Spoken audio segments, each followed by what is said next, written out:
Ladies and gentlemen, today's Snowman in the Morning is brought to you by Hey this. everyone, it's Napoleon Jonomite.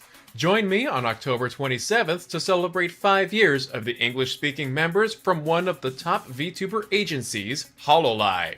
From the debut of their first generation of girls in Myth in 2020, to their most recent live concert event held at the Radio City Music Hall in August of 2025.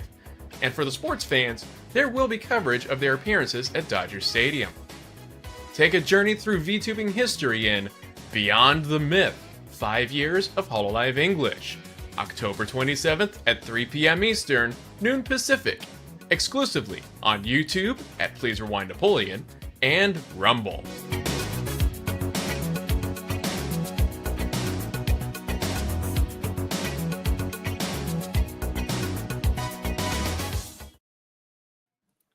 The show with it.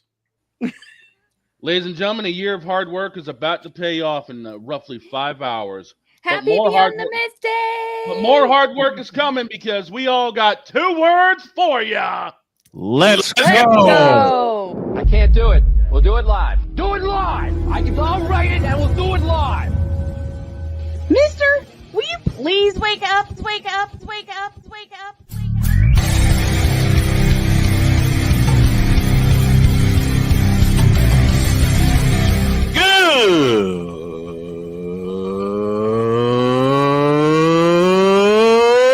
Good morning.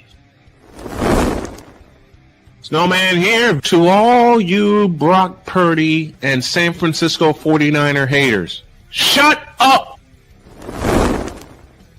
I gotta thank you, Shane. I mean, whatever happened to the games where breaking 100 points was, I don't know, unusual?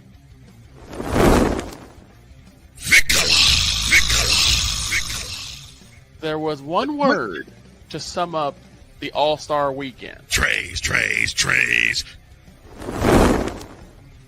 Cause we take this job so serious. Splash Brothers, yes. Ray Allen, replace him with Steve Kerr. Reggie Miller, yeah.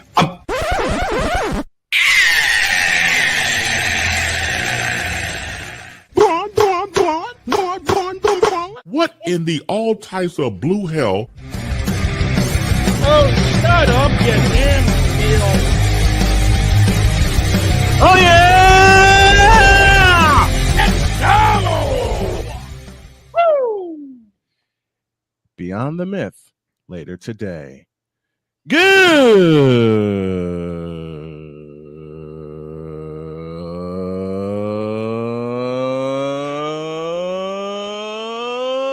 morning. Jen, you can clip that. Welcome to the to the absolutely manic, tripped out, front side, backside, upside down Monday edition of Snowman in the Morning. Glad to have y'all with us. Lots to get into. We introduce to you a new segment today called Football 101. And because somebody's on vacation, he will join us in a few minutes. There is a new MVP candidate, and his name is Jonathan Taylor. We will discuss that. Scheduled to have, and this is a surprise I didn't tell Dog or anybody. We are scheduled to have Patriots historian Bob Hildeberg join us this morning. I knew you'd like that. Just gonna depend As on I'm tonight. wearing my Patriots swag because it is Victory Monday up in this mouth. Hey, listen, 1 out of 2 from me ain't bad. The Colts dominated. The Niners took one on the chin, but you know what? When you get sliced for 500 yards, you deserve to take one on the chin. And given the fact that we have a built-in excuse because we've been beat up all year, I'll take the fact that we're 5-3 heading to the Giants. Speaking of the Giants, I'm devastated for Cam Scatterboo. Yep, Dislocated. I watched that hit. I watched what happened, and ow. Yeah, dislocated ankle, and his season is probably over. And I wouldn't be remiss if we didn't say this. Our prayers and our thoughts are with the family of former Jets great Nick Mangold, who passed away Sunday due to kidney disease. And having battling that myself, that that hits me especially hard. Yeah. I mean, I remember the games New England had with the Jets in the early 2000s, and Oh man. Nick was one of the ones that you have to send two people after just to try to get in. He could still hold your D line back. Former center. I remember one game in particular when Nick Mangold was all of that. The Yep. Midnight Miracle 2000. Jets Dolphins in New Jersey. And the Dolphins were up 30-7. The Jets came all the way back and won 40-37 in overtime. But if you want to look at a player that typified the New York Jets from 2000 all the way to the last time they made appearances in the AFC Championship, it is Nick Mangold. And I'll tell you one other big memory I've got with Nick, and that was the first NFL game the Jets had at home after 9/11. He was the one to bring the flag out first for everybody. Mm-hmm. He was the heart and soul of the Jets franchise from 2000 through to his retirement. He embodied the phrase, and I use Spider-Man 2002 to typify this. You mess with one of us, you mess with all of us. He typified the daylight side of that. So for the family of Nick Mangold and to the man himself, we're going to have fun. We're going to laugh. And all these memories are going to be made for you, especially when we talk football. Speaking of football, I got a message from Dietz saying that Football 101 needs to commence because he saw 3 things that he needs to talk about in Football 101 in the same game. I got the button ready for him. Let's do it. Here's Dietz. Done. Passionate. Come after me! I'm a man! I'm 40! Unflinching. Let's go back to losing. Parking was easier. Unrelenting. They're not gonna keep him off the field tonight! Totally. This one has a chance! Deeds.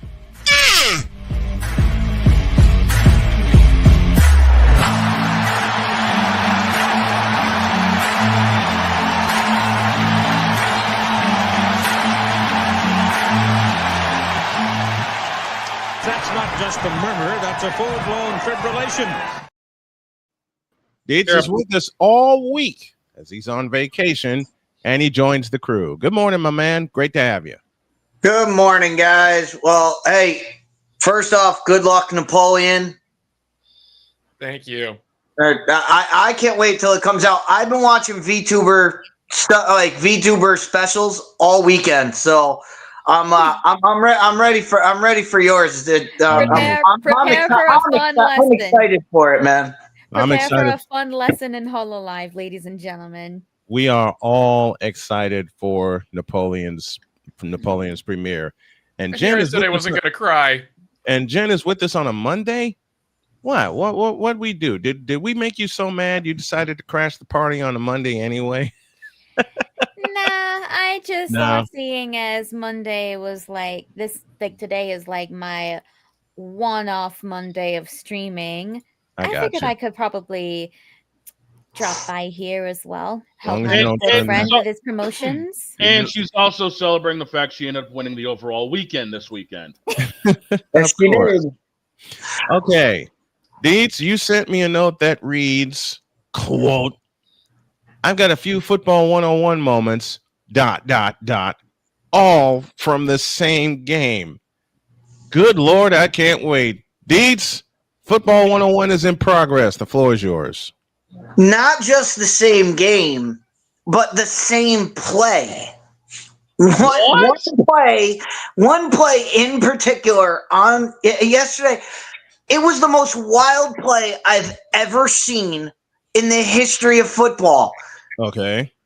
And so this happened. So it's the second quarter. Mm-hmm. Giants, Eagles. Eagles are up 14-10. Mm-hmm. It's 4th and 1, and everybody in the ballpark knows what play is coming. Mm-hmm. because it's the Eagles, because it's just there. Everybody in the ballpark knows what they're doing. Yeah. So they run the tush push, and what happens is when you run the tush push, it should never be. It's just unstoppable play. Yeah. Because the center snaps the ball to Jalen Hurts. Jalen Hurts just falls on top of the center. Right. So when he's on top of the center and the guy behind him is pushing him, no part of his body is on the ground. So he is never down. Right. He is never down. So he is right there falling on top of the center, and he reaches the ball forward because, you only need a yard. So he's reaching the ball forward. Yeah. Kayvon Thibodeau does one of the smartest things I've ever seen a player do, because when Jalen reaches the ball forward, he just ripped the ball out of his hand. He smacked the ball out. He ripped the ball out of his hand. It was in Kayvon's hand, and then Kayvon rolled over, and it bounced, and the ball fell out, bounced around. Giants jump on it. I mean, whether or not they jump on it, it really doesn't matter because he fumbled the ball, so it would go back to the spot, and it would be fourth down. It would be a turnover. Giants get the ball, but either way, it was a fumble recovery, so the Giants would have got the ball no matter what. Yep. So I look at that and I go, holy cow, he fumbled the ball. And we're all sitting there watching it going, oh my God, he fumbled. Oh my God, he fumbled. All of a sudden the Eagles are lining up for a play and I'm going, didn't he just fumble the ball? What are we doing here? and we're all looking around like, what is happening? While this is happening, Brian Dable is losing his mind. Yeah. Losing his mind on the sidelines because he saw a fumble. And so he throws the challenge flag because he's like, what just happened? And the Eagles come back and the refs come back and say, oh, you can't challenge the play because we ruled forward progress was stopped. Wait a minute. What? This is the ruling. They ruled forward progress is stopped and you cannot challenge forward progress. You cannot challenge it. So not only did the Giants not get the fumble, give up a first down, they also were charged a timeout and lost a challenge all in one play. Wait. The ball came out. I looked at the play. I reviewed the play. The ball came out. That's a clean strip. He stole. Kayvon Thibodeau stole the ball from him. Right. He stole the ball. And for a referee, and this is why the NFL everybody talks about, the NFL needs to ban this play. It's not where they need to ban the play. They need to learn how to call it. Right. They need to learn what they're calling, because if you're calling that the offensive player can't lose the ball on that, then the offensive player can do whatever they want. Because if their forward progress is stopped, the minute they hit the center. Yes. And then the offense can't come in and push them forward because their momentum is stopped. Yeah. If that's how they're going to rule it, then that's what they have to say is the play is dead the minute the quarterback hits the center. If forward progress is stopped. Now, if he can spin off of that and do what we've seen Jalen Hurts do for a long time. I mean, people have talked about, there's guys hitting each other. I don't think I've ever seen anybody get injured on this play.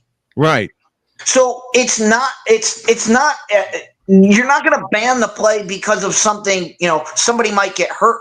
I don't think I've ever seen somebody get hurt on that play. So it's not an injury concern. What it is it's an unstoppable play.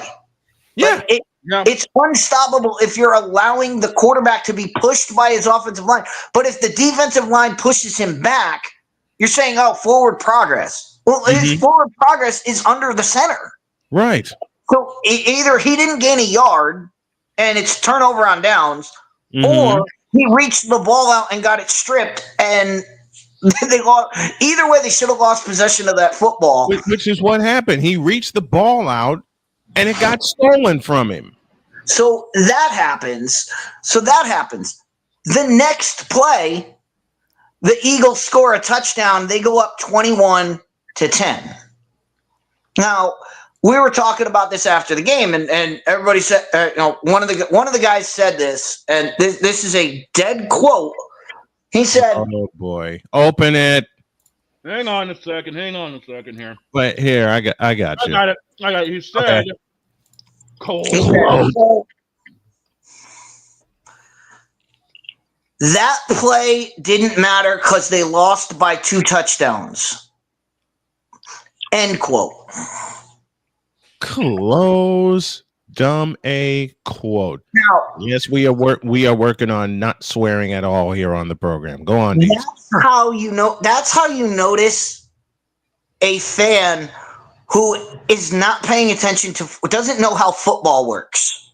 True. Because yes, that play would not have gotten them in the ending scoreboard. However, the reason I brought up the score was 14-10 at the time is because the Eagles were only up by 4. If they turn the ball over there and the Giants get it, go down and score, the Giants are playing from ahead they're playing from ahead at that point. Instead of being down 2 scores, they're now up. They're now ahead. The Eagles are playing different. The Giants are playing. It changes the entire way everyone plays in that game. Yeah. It does. Well, that's football 101, folks. And by the way, we have someone else who might want to chime in on this too. Well, let's hold this for a minute. Let's take a couple minutes. When we come back, the playmaker joins us to weigh in on that. And I know he's going to give me mess for what the heck happened yesterday in Houston. And you know what?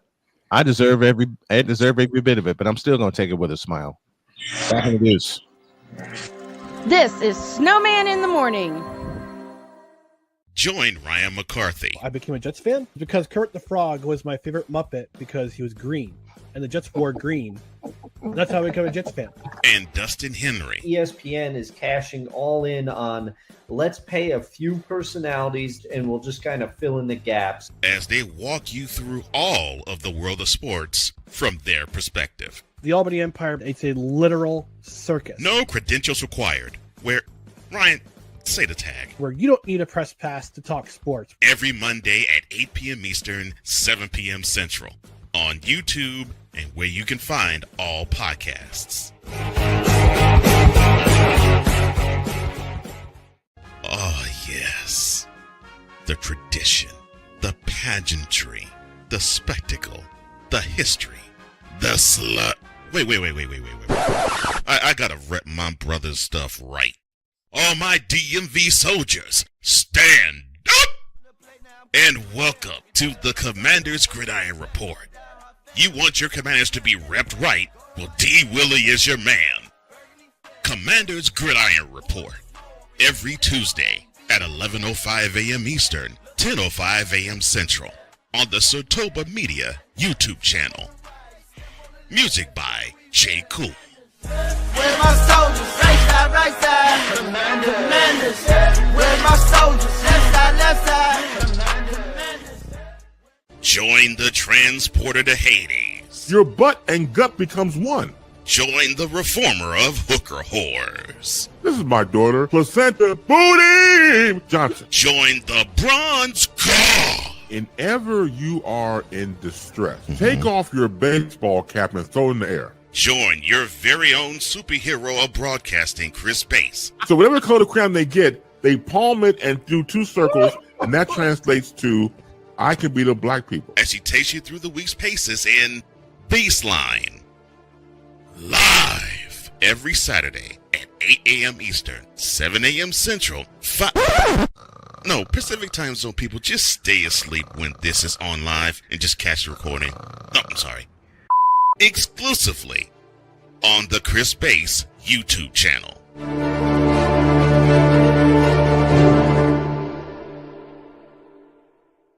Cause we take this job so serious. I'm on Alarm Island. Get Give me them cocks. Okay. What in the all types of blue hell? This is Snowman in the Morning.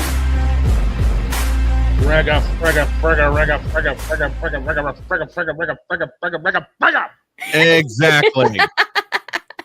That still gets me every time. That's why I made that. That's why I made that bump back, because of that line right there. And again, Deets did not flinch.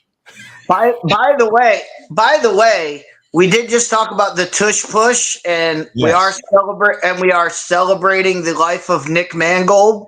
Yes, we are. And he is involved in one of the most iconic plays of all time. I know Dog knows this play. I know Ryan McCarthy knows this play. He is the butt in the butt fumble. Yeah, Mark Sanchez with nowhere to go. Mark Sanchez will forever be known as the butt fumble. Does any play in history tell you more about the team that it happened to more than that play? That is the epitome of Jets football right there. Yeah, and to think they actually won yesterday. Speaking of winning, there's another winner in our midst. Uh-huh.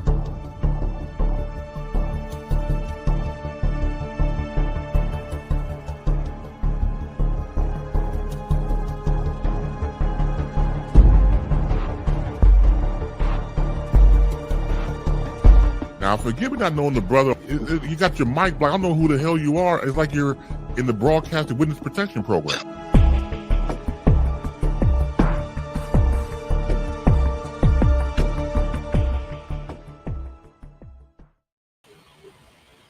Here's the playmaker. What's going on, Bubba? Well, look at here. We have a full house today. Yeah, we're Hollywood Squares, Bubba. 2/3 of the way through Hollywood Squares, if you want to think about it that way. You know what I'm waiting for one day for Playmaker to join us on a Friday when we really play Hollywood Squares. Oh my God, yes. Matter of fact, is that Napoleon? Did I see? That's Napoleon. That is Napoleon. Well, the man who's been running with my Chapel Bill. I can't help it. I can't help it if it's such an iconic little line there, bud. You know what? Chapel Bill has made it into. I blame Victor for that. No, you don't. Yeah, I do. Why? I'm gonna tell you why I blame Victor, because Victor is the reason why he even made it to your show. And now it's made. Now tell me if I'm lying. Now it's made. No, it's even referenced on my stream. You know what's bad, Playmaker. You know what's bad, Playmaker? It's crossed over twice now. Okay. One little line from you during a totally different show, which is Bearing Down the Gridiron, and we inspire you guys to go check that out visually and audibly. And it's now a thing. And Napoleon did what any red-blooded person would do. He took it and ran with it. I even read when they were talking about it on Facebook, when they were talking about what'd you say, Playmaker? Game. Just like you took Cody Johnson's Flagrant Fire and ran with it. I did. He told me you I ran with it on Facebook. You know what? Thing about Chapel Bill's first game. I went right in there in that comment section and said, Chapel Bill. It's not Chapel Hill anymore. It's Chapel Bill, because Bill Belichick is the new head coach of the North Carolina. I haven't made it a part of my soundboard yet, but I do have it. He also brought it over to my streams. I know all the things. And Playmaker said something that I took something his or of Cole Johnson's rather, and ran with it. Even given the fact that Playmaker said that he was afraid that I was going to come across it and cut that whole segment out. Yep. And it's gold. I may have to fish it out later. 25 after the hour, we got Patriots historian Bob Hildberg on the way, but Playmaker, what you got for us? So the 1 o'clock slate yesterday, outside of the Jets and Bengals game, was terrible. Yeah. I'm very much agree. I'm a New England fan, and I'll agree with that one because I'll Playmaker. You said this a few months ago, or a few years ago. I beg your pardon. In the midst of a segment, you will no longer appear unless you have something to gripe about yourself. It sucked. Monkey. Well, I don't know if I agree. I don't know if I agree with that. I don't know if you can exclude the Jets-Bengals game was terrible until the end. And it was Joe Flacco came out, the Bengals were mopping the floor with him. Then the Jets came back, and then it went down to the the final drive. Other than those like 3 minutes, that game was awful to watch. Hey, look, there was a game in Texas that was especially awful to watch. Yeah, 4 o'clock didn't get any better. Did y'all wake up in Houston or did y'all wake up in Santa Clara? I will answer your question, Playmaker, and I will answer this as honestly as I can because you asked me this yesterday, and I'm running with the joke. No, we did not wake up. We got not only did we not wake up, we got put back to sleep on the first drive of the game.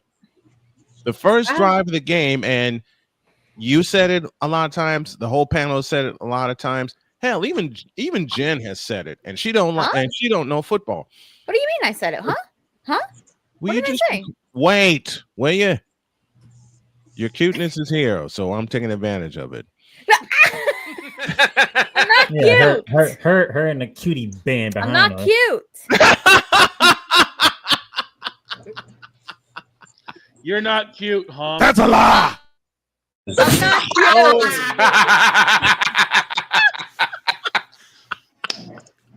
Beautiful use of that position there, dog. Got him. You know what makes it so bad? I woke up from a nap. I'm just turned on, bearing down on the gridiron, and I hear that sound, and my wheels start turning. I said so in the chat, and I said I wake up to play it again. Play it again. I wake up. That's a lie. Dude, let's try it again. I wake up from a nap. I get everything together. I turn on, bearing down the gridiron, and the first thing I hear is that's a lie. Better. Yet again, something from my show makes it a snowman. Yeah. All right, we have a lot of Colisms that are on this show that even make their way over to Jen. Oh yeah. like the all types of blue hair. Playmaker. Since we're on that, and I know you're a Rams fan. Did Houston just show us the blueprint for taking out the 49ers? Just double Christian McCaffrey all day and focus on him and let somebody else beat you. I'll answer that. Yep. Because no. Why no? I still haven't gotten over Thursday night. And we ain't get beat by Christian McCaffrey. The first game Christian McCaffrey had less than 100 yards from scrimmage was yesterday. We got beat by Kendrick Bourne because we kept playing soft behind coverage. Wait, Playmaker, here I go borrowing from your show again. When he was breaking that down on Ramley Talk, and y'all need to check that out also. I will never forget the way Playmaker said, and then there's Kendrick Bourne, and his head bobs like this. That man went for 184 yards. I'm like, would you stop playing soft coverage, please? But no. All you have to do is quit playing. How did Playmaker put it? Quote. You can't put it like that because you'd be not cussing. So, well, yeah, true. Thank you. All you have to do is stop playing that soft bleep coverage. But no, that's as best as I can put it. That's the oldest saying in football.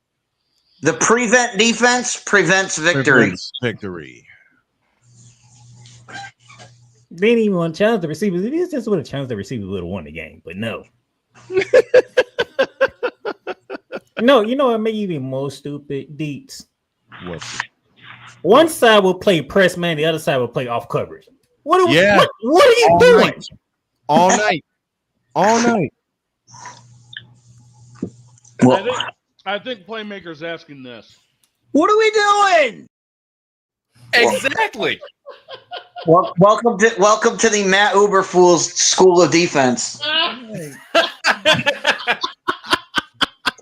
But afterwards, they made up for it. Beat the Colts, gave them the only loss of the season. Beat up on Baltimore, but that's not really saying much these days. Well, after they beat up on the Bears, which had me laughing. And then we flew to London and gave Jacksonville a beating they won't never forget. Mm-hmm. Without putting the core. 5 touchdowns from Matthew Stafford. And then we get to share first place with the Seahawks. Thanks to Snowman's 49ers decided, even though CJ Stroud don't have no receivers, we'll help him build. We'll help him make another one. CJ Stroud. You know what? I'll say it again, and I said at the top of the segment. I knew it was going to be a long day when CJ Stroud and the Texans marched right down the field. Even though they only got a field goal out of it, they used 16 plays. 16, and it was Dunskies after that. Speaking of Dunskies. Oh no! You talking about people who's done right? Oh, I'm glad you said that. I think it was setting me up. Kirk Cousins, go hang it up. Hang it up.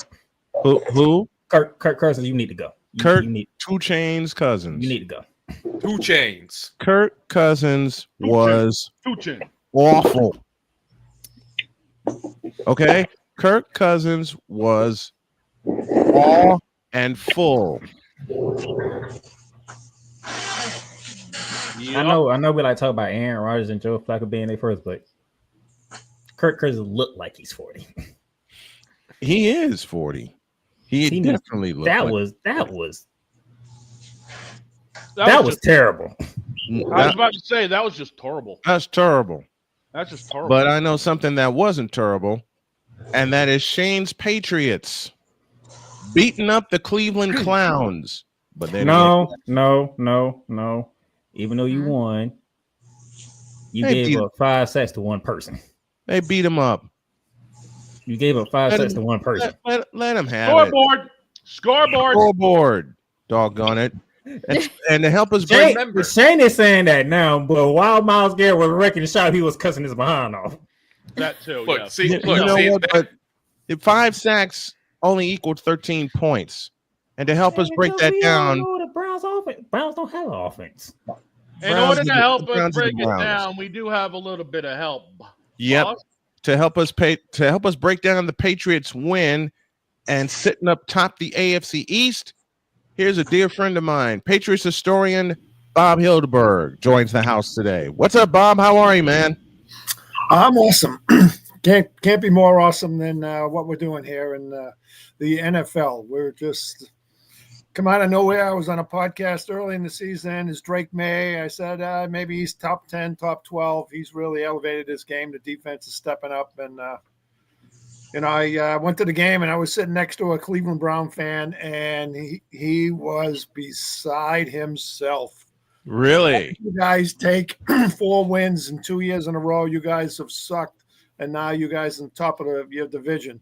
We have been trying to do that for 70 years. Look, the Browns have fans. I don't look. You might have never heard the word Cleveland. As we always say here on the show, because it's Cleveland. All right, 32-13 was the final in Foxborough, and the Patriots are 6-2 in the AFC East, sitting up top the division. Let me repeat that: the Patriots are 6-2. Sitting up top the AFC East division. And to Mr. Hildberg, what do you think has been the difference in last year's Patriots compared to this year's Patriots? We revamped everything. We started from scratch. We brought in leadership. We brought in culture. We brought in guys that are coachable. We brought in guys that really want to play hard for each other. I mean, we certainly have some star players. Gonzalez, Drake May has really elevated his game, and defensive line has really stopped the run, which keeps us in the game. The defense, I think, has been the biggest turning point for the Patriots, because it kind of started like it was going to be same old kind of season, but then all of a sudden they got their act together, and they got their act together in a hurry. Shane, upstairs to you. And I think to lead off with that point, it starts with the head coach, because Mike Vrabel, being defensive himself, he knows what he's looking for whatever scheme they're cooking up. So I think Vrabel coming in has been the biggest thing to help New England's defense, bar none. Yeah. It's a toughness. It's a physicality. We saw a lot of gang tackles yesterday. 3. And frozen for he froze. Blaine, I still can't get through that Steve Grogan's playing middle linebacker wearing number 14. That kind of freaks me out still. But, right? Steve Grogan. But that's yeah. Now, Grogan. Oh my God. My other big thing is, are we finally starting to see the turnaround of Stephon Diggs? That Buffalo game really put him on the map, and he is really one of the guys. They talk about a couple of guys that are leaders on the field and in the locker room, but that Buffalo game when he came back to catch that pass that Drake May threw from 4 inches off his knee, that was a huge play for all of us to see that. He wants to win. He wants to do the extra effort to show up, and some of the plays he's making and some of the throws that Drake's throwing to Butte, my favorite, my wife's favorite player right now is Butte. What's his name? Butte. All right. Butte. It's been fantastic. As much as I pick on Shane, it's been fantastic to see this Patriots turnaround, and they're doing it basically with kids. But as you said, Bob, they have bought in to Vrabel and his system and the coaching staff, and they've really turned it around. And yesterday not only was proof of that, but it allows the Patriots to keep going and ruling a division that they haven't ruled since 2021. Right. And now they keep going forward. There's nothing that the sky's the limit for the Patriots now. Yeah, I mean, beginning you maybe was talking at 8 or 9 wins, 10 if you were really optimistic, and I mean the Jets finally won a game. Right. Good for them. Jets. That's 39-38. What a spectacular game for them. But Miami, whether or not they're going to get their act together, we got to play them a couple times, one more time, and the Jets a couple times. So usually they're competitive games, but we're here in 10, 11, 12 wins maybe now. Yeah. Now, we were talking earlier about running games. Did we just also see the emergence of Travion Henderson going off for 78 yards? Are we starting to see him form into like that RB2 behind Stevenson, or are we going to see more of a 1 and 1A when it comes down later down the season? Yeah, they're running outside, and he's got the speed to take it outside.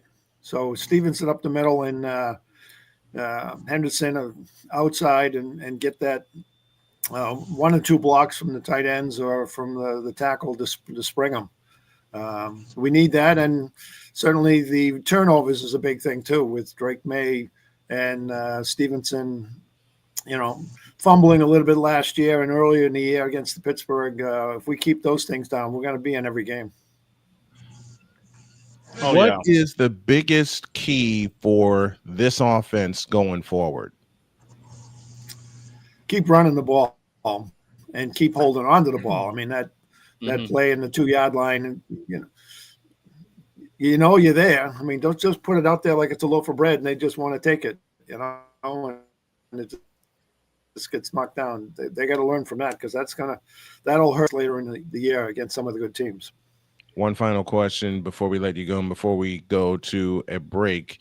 There's a person that you mentioned to me, Bob, that has contributed to the emergence of the Patriots. His name is Hunter Henry, their tight end.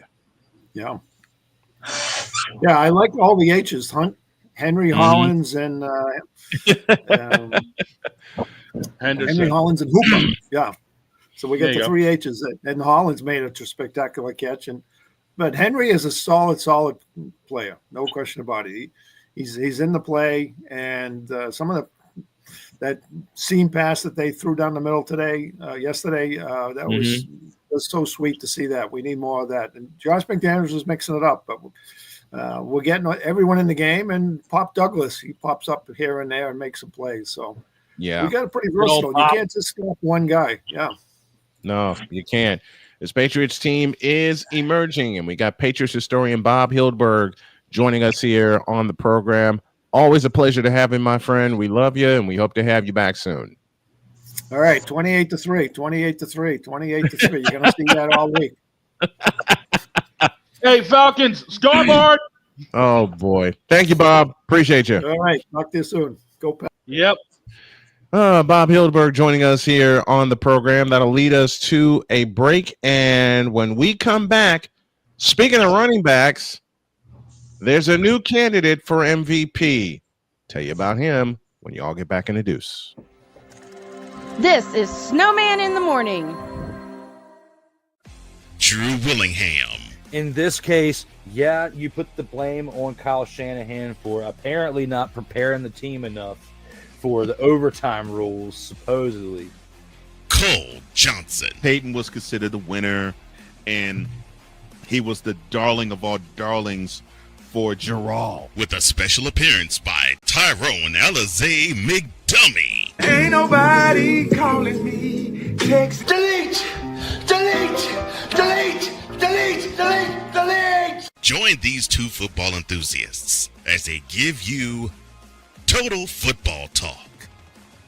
Live every Monday at 4 p.m. Eastern, 3 p.m. Central on the Sertoba Media and the Comey Media YouTube channels.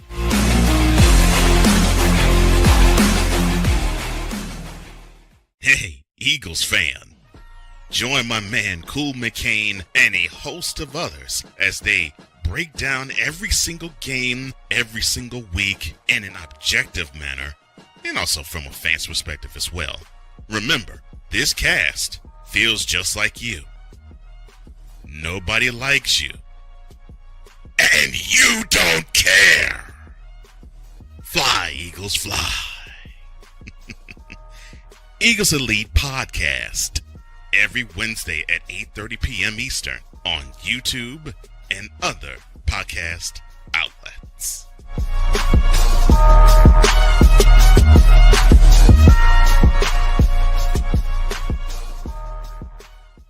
From the hills of Santa Clara to the legacy of the stick, this is where red runs deep and greatness wears gold. 40 plus years of fan, 30 years in the booth, and now it's personal. The 49ers like you've never heard them before. This is That 49ers Show on Snowman Sportsnet. Hosted by Brian Snow, each week you will get a recap of the game that just happened and the game that will happen. All the stats, facts, and figures, all the fun notes, fan chats, and everything else you could put into 30 minutes. This is That 49ers Show on Snowman Sportsnet. Wednesdays at 7 p.m. Eastern, 6 p.m. Central.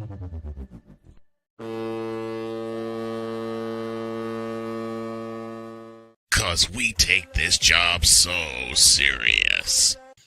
What are we doing? What in the all types of blue hell? This is Snowman in the Morning.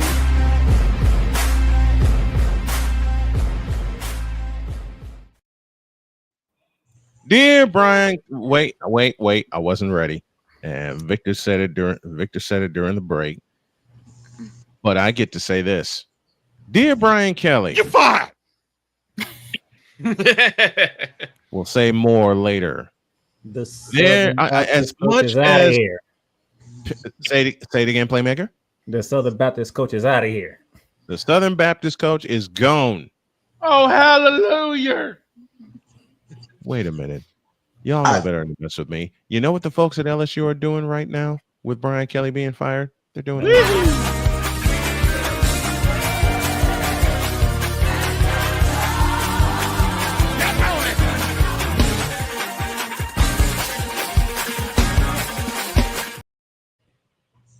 Finally did this.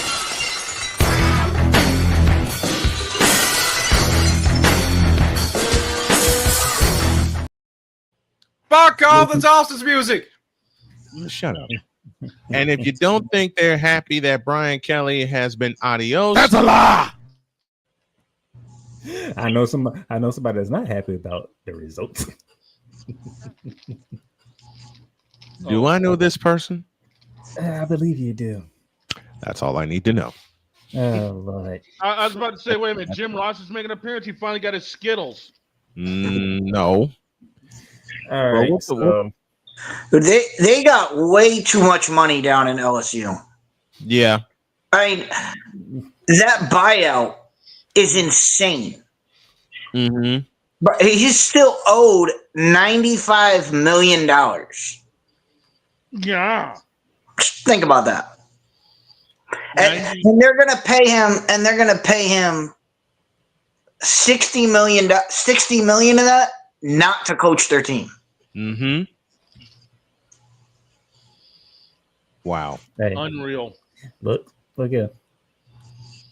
When you're 4-11 in top 25 games, yeah, at a school like Louisiana State University, we have a problem. Can you say the first part of that sentence again, please? When you are 4-11 in top 25 games at a school like Louisiana State University, there's we a have problem. There's a big problem. You know, and they got a wannabe coach in Brian Kelly when they. And you know the funny thing is, for somebody like me who can be a Gator fan and say my team is not going to win there because it's in prime time, but can look at Texas A&M and say I'm finna Aggies. Yep. We all said Aggies.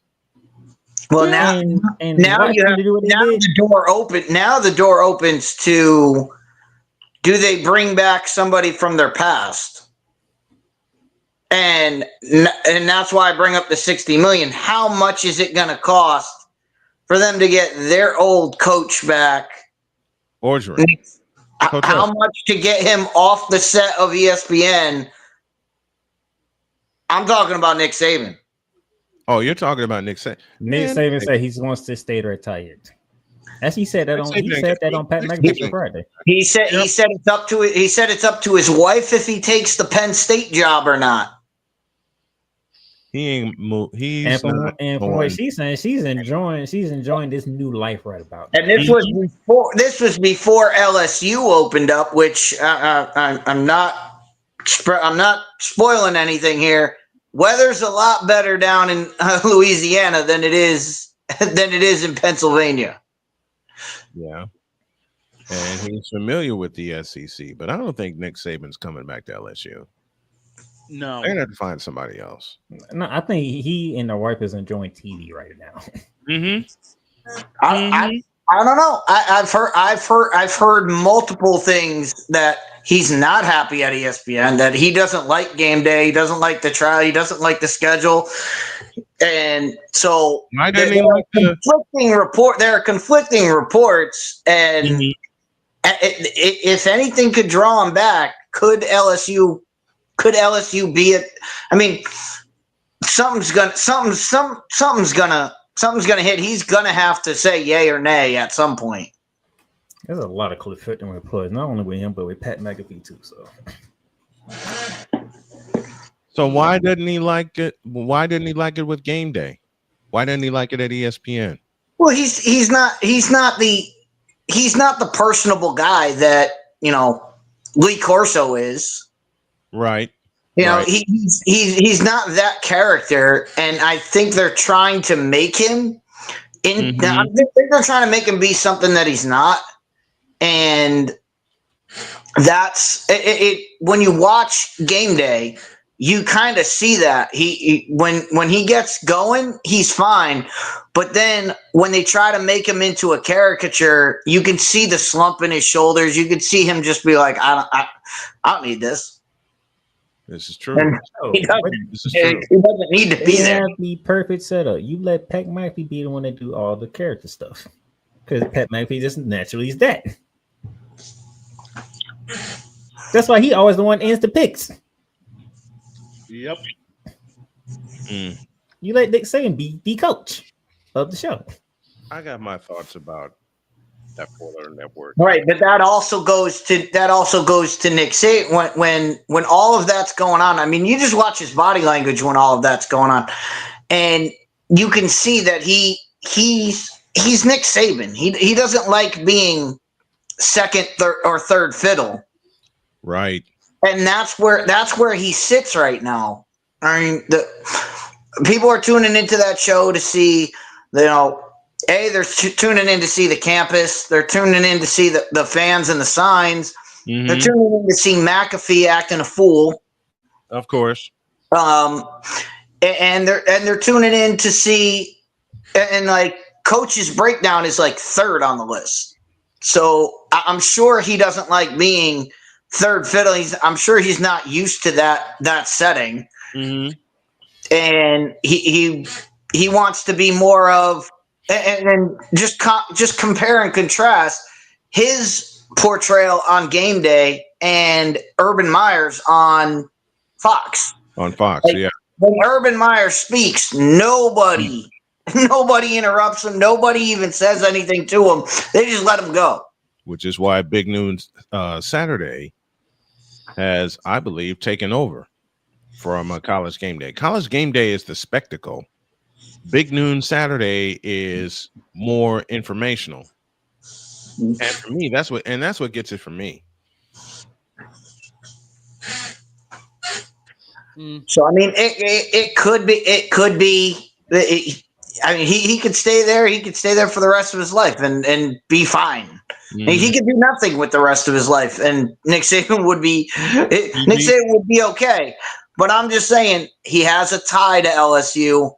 He might have something there to say. You know what? That's the one school I didn't win with. Yeah, he did. He won a national title with them. Yeah, he did. That was the first one. 2004. I thought it was 03. 03, 04. We were around the same part. So yeah, same part. The same part. So could it be something that he goes back to his past? Who knows? Do you think it's unfinished business, Deets? I think he has unfinished business at LSU. I think. And would he go back there? Would he go back there because he doesn't want to face Alabama? I don't think so. I think his heart is in Louisiana. Okay, then what drew him to Alabama? Because Alabama was open. You have to remember, Nick Saban was coming off the Miami Dolphin days. Gotcha. And Alabama was in the middle of sanctions that had crippled the tide and then Nick Saban got there, the sanctions got off, and they were able to go. Yep, that's the one thing that may keep him out of coaching. He is very, very adamant about how bad the NIL is. Yes, for he is. Football. And that is the one thing he may not. He said he doesn't like the way it's going right now, and that may be the one thing that keeps him out. But I don't think it comes down to his. I think I think if a job hits him that he can go in and he wants to be the mold, I think he'll leave Game Day in a heartbeat. Let me come to Playmaker with that same question. I want his thoughts on this, and I know he gave some of them, but let me give him the floor here. Is it attractive enough for Saban to return to LSU? Why or why not? I don't think so. Because the way college football is right now, you have the NIL, and you pretty much you turn it to the NFL college football, basically. Yeah, and Dietz just said it a moment ago. That's the one major thing that he is against is the NIL. And then you have players now. Oh, I ain't the starter, so guess what I'm gonna do? I'm gonna transfer. Oh, I ain't a starter over here, so guess what I'm gonna do? I'm out. That's exactly what what college football has come to. There, and I wanted to discuss this with you guys before we go to break. There's no loyalty anymore to college football. Usually, let me go a step further because you said loyalty. There's no development in football. Ain't that the truth? Thank you, God, for saying it, Playmaker. And you can tell when they try to move on, not just move on to the next level, but the next year. Arch Manning, I'm looking at you. See, Arch Manning stayed. Arch Manning could have been left Texas. He should have. But he's like, I'm gonna stay. We have a plan in place, and we sticking to the plan. Do y'all think Arch should have left Texas? No. While we're thinking about it? I don't think so. I think while Sark is there, I think he's fine. I think he's fine. I think we're seeing what Arch Manning is, and everybody wanted him to come in and be NFL Peyton Manning, and he's not. He's college Peyton Manning, and NFL Peyton Manning started off greater than the NFL, right? Yeah, college Peyton Manning couldn't beat Playmakers Gators. College 0-4 against the Gators. Yep. Yeah, and they were all blowouts. Yep. All 4 games were blowouts. Matter of fact, the Tennessee did not beat the Gators until 1999, and by that time, Peyton was gone. And it took overtime for that game to happen in Neyland Stadium. I damn near was in that joint, but something had come up. We have reached the top of the hour. The Playmaker hanging out with us. And I teased this for the last segment. We didn't get to it because, well, Brian Kelly happened, and we all had to laugh at him. And if you think we weren't going to laugh at him... That's a lie! Wait till Wednesday. Wait till Wednesday? Oh, Jesus. No, and I'm going to say this right now. I'm going to say this right now. When that segment happens on Wednesday, I'm cutting the daylights out of it. I'm going to make Playmakers fear for a second straight week, a second out of 3 weeks, a reality. Hey, you might do that today anyway. Whatever are you talking about, sir? You know we got shooting lights out today. But hey. Shut up, Napoleon. Get out of my head. I'm just here. Get out of my head, Napoleon. Doggone it. I am literally just here at this point.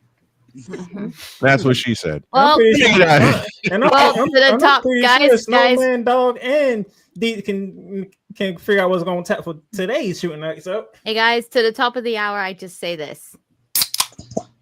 See you soon.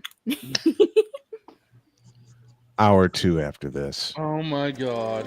This is Snowman in the Morning. Drew Willingham. In this case, yeah, you put the blame on Kyle Shanahan for apparently not preparing the team enough for the overtime rules, supposedly. Cole Johnson. Peyton was considered the winner, and he was the darling of all darlings for Gerald. With a special appearance by Tyrone Alizé McDummy. Ain't nobody calling me. Text. Delete. Join these 2 football enthusiasts as they give you Total Football Talk. Live every Monday at 4 p.m. Eastern, 3 p.m. Central on the Sertoba Media and the Comey Media YouTube channels.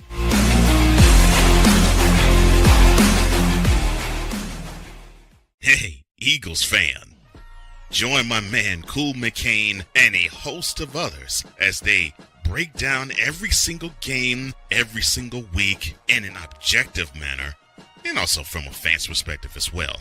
Remember, this cast feels just like you. Nobody likes you. And you don't care. Fly, Eagles, fly. Eagles Elite Podcast. Every Wednesday at 8:30 p.m. Eastern on YouTube and other podcast outlets.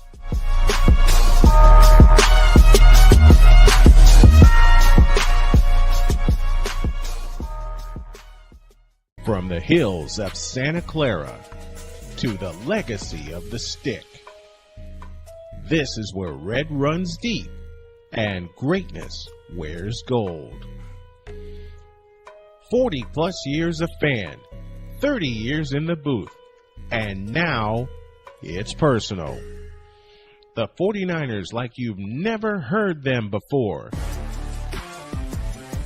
This is That 49ers Show on Snowman Sportsnet. Hosted by Brian Snow, each week you will get a recap of the game that just happened and the game that will happen.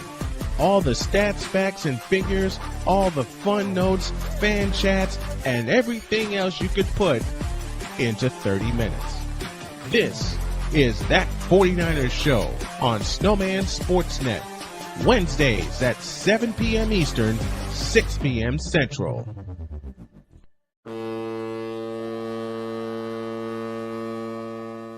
Because we take this job so serious. What are we doing? What in the all types of blue hell? This is Snowman in the Morning.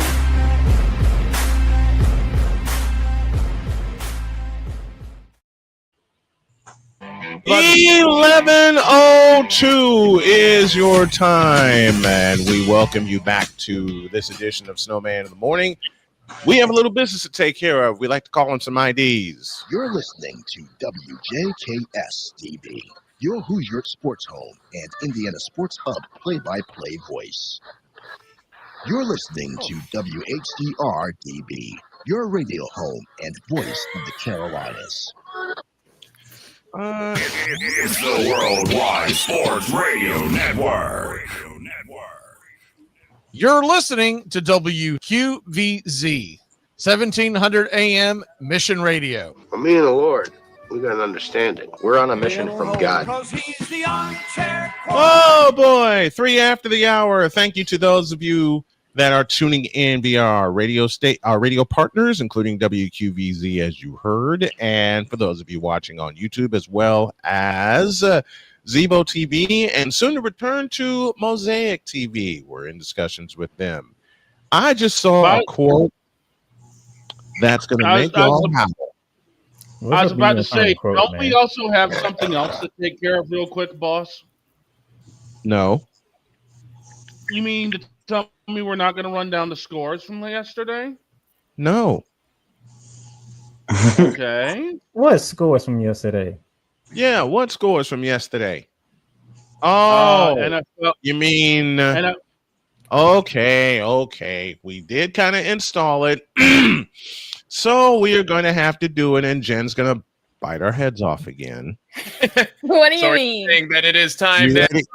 No, we promised today it was the Beyond the Myth edition, not the Q. Oh, it's both. It's both. What? 1, because you started it, and 2, it is Beyond the Myth. You ready, dog? I got both the NFL and the NBA scores up, so let's do this. I'm asking if you got the button. Oh, the button? I got the button. I got the button right here. And I got this button. It's time for the Snowman SeatGeek scoreboard. Beyond the Myth Cutie Queen edition. Brought to you by SeatGeek. Use code Snowman. That's why for she's $20 off your I'm first not. purchase. No. You want me to come over there, Playmaker? Jen saying she's not kidding. That's a lie. That's absolutely a lie. All right, beginning with Thursday, it was the Chargers over Minnesota 37-10, and then we go to Sunday, and it looks this way. Jets get win number 1 on the season. They beat Cincinnati 39-38. Cincinnati just like Caleb Williams did. Baltimore 30-16. Miami over Atlanta 34-10, and we just may have seen the end of Kirk 2 Chainz Cousins. We've seen the end of the Carolina Panthers. They get smashed by Buffalo 40-9. With Houston over my 49ers 26-15, and Houston hung 480 yards of offense on us. It was the Eagles over the Giants 38-20. They split that season series. Cleveland is just Cleveland. They lose to New England 32-13. Tampa Bay beat New Orleans in New Orleans 23-3. The Denver Broncos hung 44 points on the Cowboys. Good for the Cowboys because the Cowboys don't deserve to win another game this year. 44-24 is the final, and the most pettiest quarterback on the planet got out-pettied by Jordan Love. It was the Packers over Pittsburgh. That final 35-25. To the NBA scores with the dog.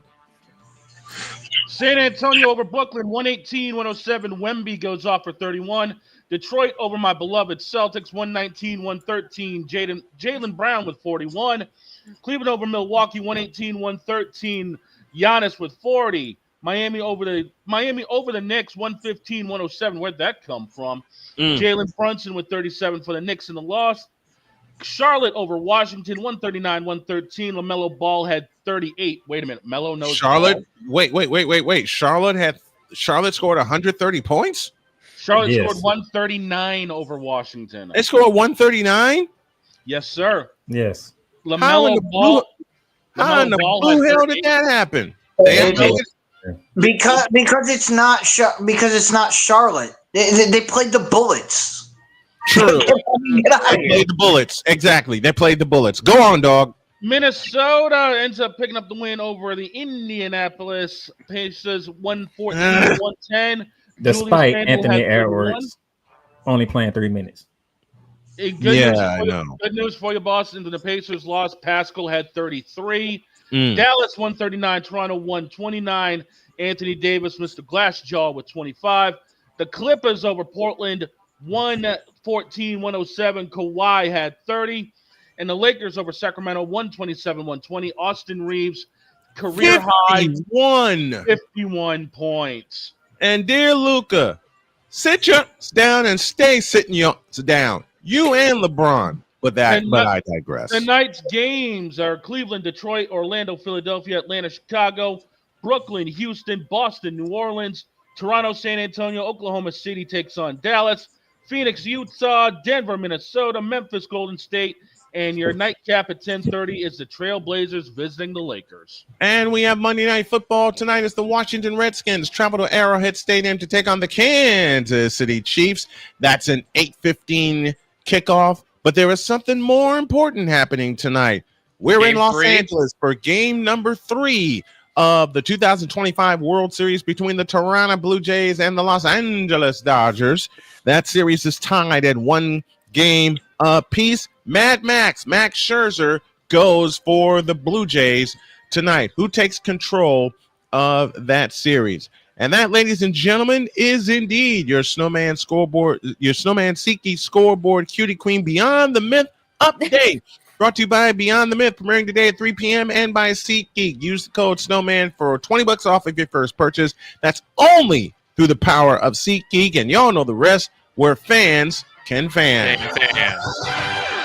It is Mad Max versus Tyler Glasnow tonight. Yeah, Glasnow's getting the ball tonight for game 3. Okay. Now I'm going. What'd you say? What'd you say, Playmaker? You know what? Let me tee you up, Snowman.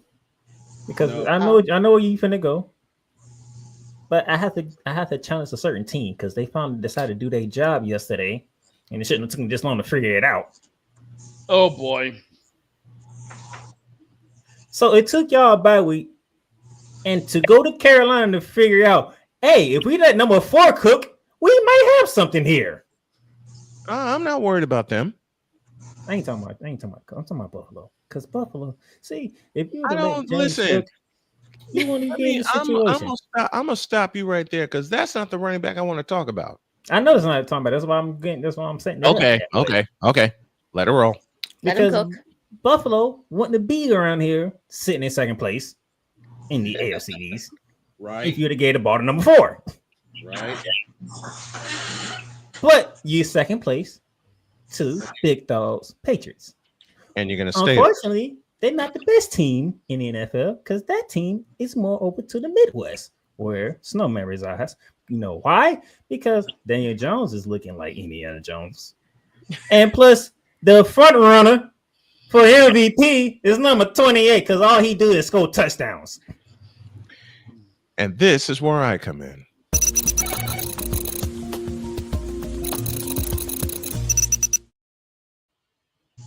Thank you, Playmaker. Sorry I interrupted you. Give me this camera. NFL, you have a problem. And the problem is in Indianapolis, Indiana. They are the Indianapolis Colts with the best record at 7-1. And not contrary to popular belief, because a lot of people want to think that Daniel Jones is the reason, which is partially true, because Daniel Jones stabilized the quarterback position for the first time since 2018. But there is someone else who is carrying this Colts offense. And his name is Jonathan Taylor. I had a talk with my buddy Chris Simpson early this morning, and he said that he thinks Jonathan Taylor has become the MVP favorite. I couple that with this statement. Jonathan Taylor has become the MVP runaway. As long as he continues to stay healthy, as long as Daniel Jones does the smart thing and puts the ball in Jonathan Taylor's belly at least 20 times a day, which could decrease because the Colts are the highest scoring team in the NFL, averaging 33.4 points per game. Surprise, surprise.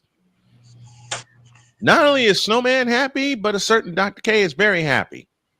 Because if y'all listened to the stream yesterday, every time the Colts scored or did something great, you heard her screaming in delight in the background. Yeah, we did. But I digress.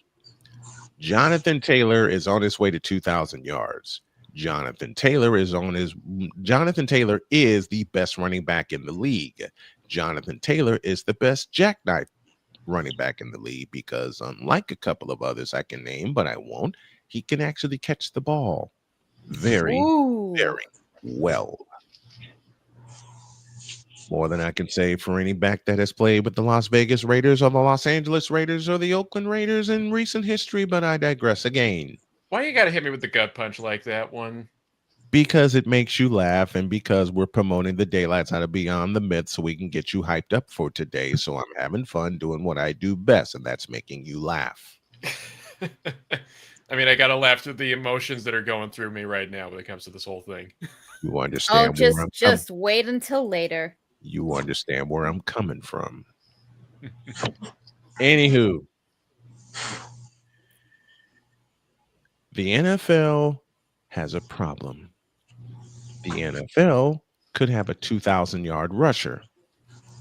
The NFL could have a running back as an MVP, which should have happened in 1988. But I digress again. Should have happened last year, too. Nah. Nope.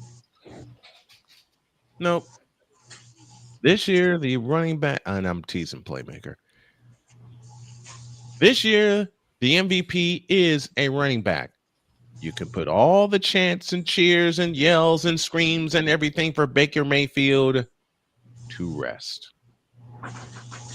Because this year, the most valuable player, long as he stays healthy, y'all know how I feel about that.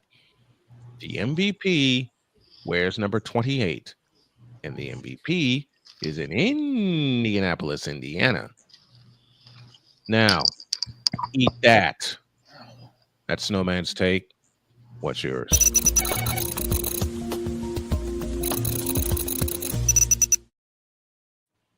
Speaking of the Deets has his hand up. Yes, Deets. Oh. I have you said it's unanimous that it's going to be Jonathan Taylor. I believe it is. I believe it's a runaway.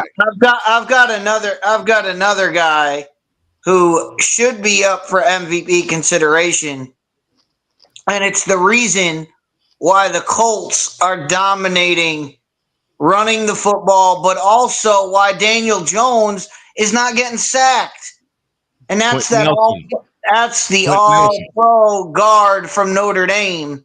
Quentin Nelson. Quentin Nelson that is trucking people. Man, there's a reason why Jonathan Taylor has 2,000 is going to be on the road to 2,000 yards because he's got a hole in front of him that you could drive a Mack truck through. Quentin Nelson is Nick Mangold in Indianapolis. Quentin Nelson trucks people. Quentin Nelson hits people. Okay? That man is not being touched. No. Did y'all see that run yesterday down the sideline where he tiptoed the sideline? That man is not being touched. This man has 850 rushing yards already. Yep. That is almost 6 yards a carry with 12 touchdowns. He had 153 yesterday on only 15 carries. I believe to be 15 carries. I'm looking at it. Let me just fact check my. Let me just fact. That's because when they run to the right side, when they run halfback lead to the right side, he's already 5 yards before anybody touches him because Quentin Nelson just clears out the defensive line and the linebackers. He clears everybody out. Actually, Taylor's stats: 12 carries, 153 yards, 2 rushing touchdowns, 1 receiving touchdown, and I love that celebration of his. But the play of the game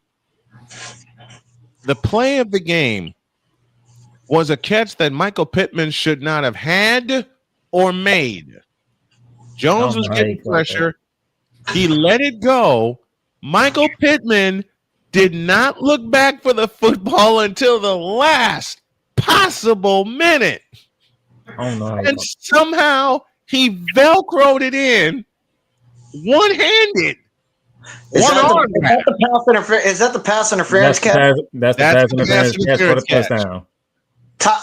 And then I don't know. I still don't know. I want to say 3 plays before that, Tyler Warren had one of the catches of the weekend. Yes, he did. When he went up, you're a tight end. You're not supposed to be able to make those kind of catches. And matter of fact, on that same drive where Pittman caught that blind touchdown, one-handed, one-armed catch, he had another one earlier in the drive. Jones let it go. It was too high. Pittman got his hands up, tracked the ball, and still reeled it in. That turned out to be a 15-yard gain. That kept the drive going, and Pittman paid it off. But how? How did he make that catch? Yeah. He's talking to a receiver, and I'm still telling you, I don't know. The funny thing is, if he doesn't get interfered with, he probably doesn't make that catch. You talking to a receiver, and I still don't know how you made that catch. All right. I know, playmaker, having played the position and watched football for as long as you have, I know you've seen some crazy catches. We all have seen some crazy catches. I've had to deliver a few of them. And look, I don't know. I've seen my share of crazy catches. Hell, Jen has also when she plays Marvel Rivals when she winds up catching an opponent off guard and winds up blasting him. Oh, by the way, speaking of that, Marvel Rival Jeopardy 3 in a row winner down there. Thank you very much. Yes, Jen. How did? But how did? Oh, you said down there. I was going to say, good job, Napoleon. Hey, you got to remember. Last time I checked, I was not the person that was constantly getting thrown into game shows. No, that's me. That's me. I did it on a walk-off again. Another walk-off? 3 walk-offs in a row on Marvel Rivals Jeopardy. Oh, no. It wasn't 3 walk-offs in a row. It's just 2 walk-offs in a row. The first one, I was absolutely dominant. But the thing is, you won 3 in a row, and you walked off again. Basically, what happened was, came back from behind. I decided, I'm going to wager 1,500 points. The opposing person, funnily enough, named Namor. When to bet 2,000 points, and it came down to create the longest chain of team-ups in Marvel Rivals using every single team-up in the history of the game. Oh I won by 1 link. I won by 1 team of link. That's wow. Just wow. Yeah. That's that. That is that. What? All right, I got to take a break because I got to handle something really quick. No, something has come up, and I got to handle something. So, Dog, would you take us to break, please? I got to do something really quick. We will be right back in the deuce with more shenanigans and everything else kicking around. We will be right back. This is Snowman in the Morning.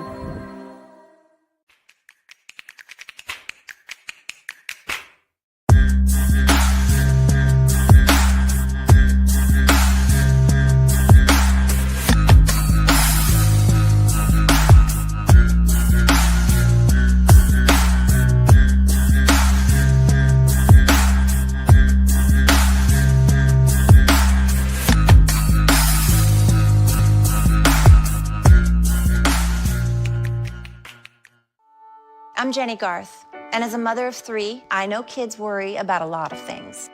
Getting enough food to eat shouldn't be one of them. But here in America, that is a real worry for 1 in 5 children. Even though we are one of the most food-rich countries in the world, 15 million children don't know where their next meal is coming from. This is unacceptable, and something the Feeding America nationwide network of food banks is working to solve. Instead of accepting that our country lets billions of pounds of surplus food go to waste every year, Feeding America has made it their mission to help families in need by rescuing this food. Through food pantries and meal programs, the nationwide network of food banks provides more than 3 billion meals, serving virtually every community in the United States, including yours. Join me in supporting Feeding America and your local food bank by visiting feedingamerica.org. Together, we can solve hunger. Together, we're Feeding America. My mother was always very familiar with her neighborhood, but one day she stopped at the stop sign for much longer than usual, and she didn't know whether she should go forward or turn, and she wasn't even really sure where she was at. It was very unsettling for her. I felt so much better after my son told me, "Mom, I don't want you to worry or be afraid. I'll be there for you and we'll figure it out." 'Cause we take this job so serious. I don't have a suggestion as to anything but keep the bitch. Keep her. If she does not Wow. What in the all types of blue hell? This is Snowman in the Morning.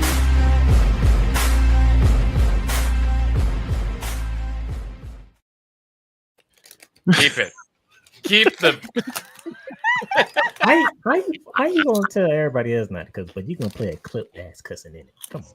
Well, I didn't realize that was there. I didn't. I have to find another clip for Allie to keep to. You have to proofread your stuff before you put it on. I didn't proof listen to that one. That one just fit. That one fit who she is, and that was the first mic drop moment. Though, thank you for saying that, Playmaker. I will work on an edit for that today. Just saying, it's a great clip. It's just well, and you're right. You're right. I did say that rule this morning that none of us are going to say a bad word.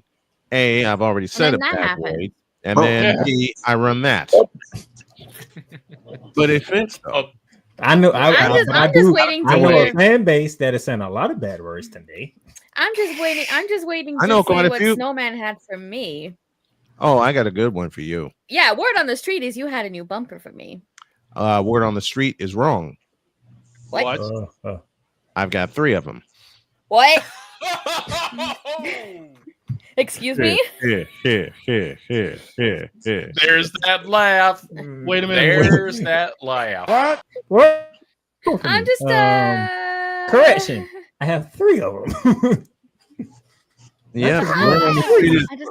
I'm just gonna. She said. Hold on. Although you know what? God. Oh my god, I've been covering Fuomoko this whole time. You've been covering Fuomoko, you've been covering Bay, you've been covering Crony, and you've been covering the logo the entire time. Listen, let me. Fuomoko, I feel so bad. Let me do this. Let me do this. Let me do this again. Word on the according to Jen, word on the street is I have a new bumper for her. What? Word on the street, a new bumper. What? A new comeback. What? A new way to bring her in. What? A new intro. What? New intro? What? Uh-oh. Oh, you let one slip, didn't you, boss? So basically, Jen, you have a full makeover. That's pretty much what you got. You have by the way, you too, Playmaker. About darn time. No.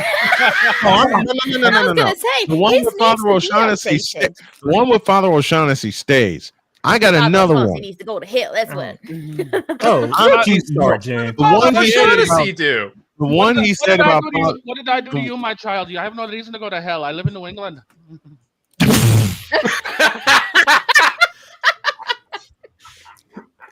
All this time after there it is. There it is. We got a new one for Don. We got a new one for Don. Don, look, I caught myself. By the way, another gold piece would have came out. By the way, Victor has a point. We said we wouldn't swear, and then TwitchCon happened. Oh, this is true. That's true. This is true. TwitchCon happened. Listen, all of us went off on TwitchCon, and Deets, I thank you for starting that conversation. Yeah, well, I think the two below me opened the door the day before, but yeah, we did. It was between the two of us and Vic that opened up the door to begin with. We absolutely had a reason to go off on Twitch itself. Mm-hmm. Because again, it's unfair treatment of us VTubers. Can we just and we have something to add on to that now. Oh, we do. What do we have? I'm sure y'all have heard of like 2 female streamers that got banned from Twitch for let's just call it grape. Yeah. Grape without the R. I mean, grape without the G. Grape without the G. Great word. Great word. Great word. They've both been unbanned within 48 hours of their ban. Why? Just why? Because Dan Clancy doesn't know what the heck he's doing when it comes to running the site. May I just remind you guys that we got ladies like that doing absolute horrific acts that normally a man gets permabanned for. Mm-hmm. But they can get away with it because they are hot ladies that make Twitch money. VTubers? Oh my god, they showed a little bit of hip, they showed a little underboob. That's it. Banned for a week. Get out of here. And make it and why is Twitch struggling? Because yes, Dan Clancy, it is you. There's a graphic. You beat me to it. I love it. That's a graphic that'll come later this week. Y'all and these darn graphics. I found. All right, Jen. I think Dan Clancy needs a call. It's not. Somebody call the Phantom Beefs. Okay, call I found the Phantom it. Beefs. I found the quote I was looking for. Okay. You went back and found that quote. I was hoping you would forget it. No, I did not forget it. I'm not going to forget it because because you're too petty. That's why. You're darn right. I'm petty when it comes to this fool. Oh my god. All right. Wait, I just refreshed my Twitter and here it is again on my timeline about the two. Never I mind. literally have the thing right in front of me and can tell you guys what Dexerto said about it. Oh my god. Victor, what the hell, man? What the hell? Playmaker, you're welcome. You're welcome to use it. No, never. Playmaker will use it. If he doesn't use it, then his partner will. Oh, we all know Cole will use it. Oh my gosh! If Playmaker doesn't use it, then his partner will. But yeah, Snowman, I've literally got the thing right here in front of me now. If you would like me to, if you would want me to say what it says. Go for it. Let me get the button. It says, Quote. Streamers Nina Lynn and Zoe Spencer have both been unbanned on Twitch after less than 48 hours. Their bans came after a resurfaced clip of the pair behaving inappropriately toward FaZe Silky's assistant Saeed on stream. Twitch have not yet confirmed the reasons behind the bans. Oh my god. Close. Dumps. Quote. Okay. We'll weigh on that later. No. I need to. No. Go for it, Playmaker. Oh, I'm not even gonna waste my time. I'm not. We've just been stalling on this Caleb Williams thing. Yeah, I know he is. Just get to the quote, boss. And you know what makes it worse? Guess what First Take is talking about right now? Caleb Williams. And even before I get to that, I'm going to delay it even more because someone is waiting for us. And he's going to get a kick out of what I'm going to say that I saw from a friend of mine.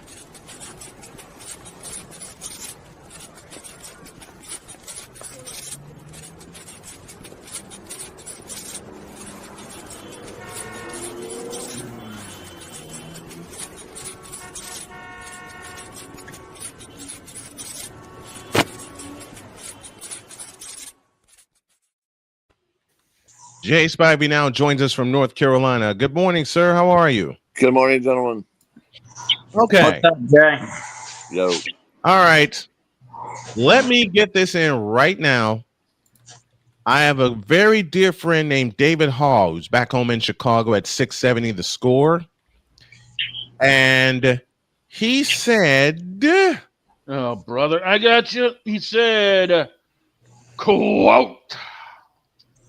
Caleb Williams is an immensely talented quarterback who does not do the little things well. Close quote. I'll send that right. I'm putting it. I'm putting this right on a T. I can agree with that. I'm putting this on a T for Mr. Spivey. Go. Well, as you know, Snowman, we have talked about this numerous times. Not just Caleb Williams, but just about every quarterback in the NFL and the elite level of college football. Because the worst it is the worst coach position of any position in football. It is. And you see it all over the place. Mm-hmm. And I'm not trying to just pick on Caleb Williams. But listen, Ben Johnson can coach him all he wants. He's really struggling. Caleb Williams is really struggling. Yep. And he might be playing a little better than he was last year, but not much. Jay, let me ask you this. Let me ask Jay this, because they talked about this with Drew Brees on First Take last week. And Drew Brees said that a quarterback, to really know what a quarterback is going to be, you need 50 high-level starts. Do you agree with that? I'd say at least 50. Mm-hmm. But one thing I see, and this is... And I know that football's changed and the way offenses are run or have changed, but you see it now with RPOs. That's not really teaching the position. It's really like Justin Fields. He's basically a running back playing quarterback. Yes, he is. Kyler Murray, he's basically a running back playing quarterback. Kyler Murray, same thing. Lamar and Jackson. I could run off a whole other bunch of players, but Lamar Jackson. They don't teach the position. Pretty much, if a quarterback gets in trouble, he's going to start running. Mm-hmm. Yeah, he's not going to look at his progressions. Which is sad the way the position is coached now. Yep. And it has gotten, Jay, you've said this for 2 years on my program, and I agree with you every single time, and more so, given the way the position is played in college and pro, and we'll get to college in a minute, it has gotten progressively worse. I mean, Victor just said it in the chat. Your favorite man, Scam Newton. Oh. And I just so happen to be wearing Cam's New England jersey as we're talking about this. Okay. Oh, that was a mistake. I mean, Jay said it best. Scam. You don't have a Drake May jersey. I don't have a new one yet. I'm looking to get one. I mean, Jay said it Jay says it all the time. And I wasn't high on Scam Newton when he came into the NFL. Scam Newton, who got elected MVP after 8 8 good games in a season. What did he do after that? He got pulverized. Shows his fake self. Yeah. Everybody talk about what a good guy he was. His true being is not a good guy. He really isn't. He really isn't. And I got skewered for some of the same things I said about him. Mainly that I called him scam. Now a lot of people are starting to kind of run to my side. They're a little late. They're way late. They're way late to the party. Florida found that out real quick. And there are very few. He's looked at as a god. Hey, Deets, don't bring up bad memories, okay? all I'm saying is how many computers did he take from Florida? Exactly. That's all you need to know about Cam Newton. Scam Newton equals famous Jameis. Oh, you mean Captain Crab Legs that loves eating W's? Yeah, him. The worst coach And position. Scam was literally a broken man in New England. Mm-hmm. He was. Literally. You're not wrong. Literally. You were broken. Physically broken. Physically, he could not emotionally. move, could not throw. He had zero interest being in New England. It's like he signed just to be there to have a contract. Mm-hmm. I believe New England has finally found a quarterback. Thank God. And you know what? I can stop teasing Dog about them letting Nathan Rourke go because I was unsure about what Drake May is going to be, and Drake May is coming into his own, Jay. He most certainly is. Somebody tell Damien he better clean up that last comment he put. Right now, I saw it. Right now, and I'm saying right now, I'm not talking about overall, I'm saying right now, he might be the best quarterback from that draft class. Mm-hmm. It took him the right culture and the right coaches to get him there. Mike Vrabel. Yeah. Who's not an offensive guy, but he clearly listen, Josh McDaniels is not a good head coach, but he's clearly a good offensive coordinator. He is. I mean, let's be real. Drake May's had 3 coaches in his career already up in New England. Mm-hmm. Belichick, Mayo, and now Vrabel. It took him 3 solid people to try to get him to where he's going. We knew he was going to struggle underneath Mayo, but is Vrabel finally coaching him to his potential? Is the biggest question. And that's what Cam Moore is going through right now. Well, it's the biggest question for Mike Vrabel. It's the biggest question about Mike Vrabel. Yeah, they're doing great now. But where have we seen this before? Vince Young. Do we remember who his head coach was? Oh, Mike Vrabel. Came out of the gate, was amazing.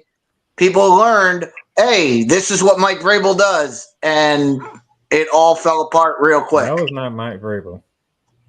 No, it wasn't Vrabel.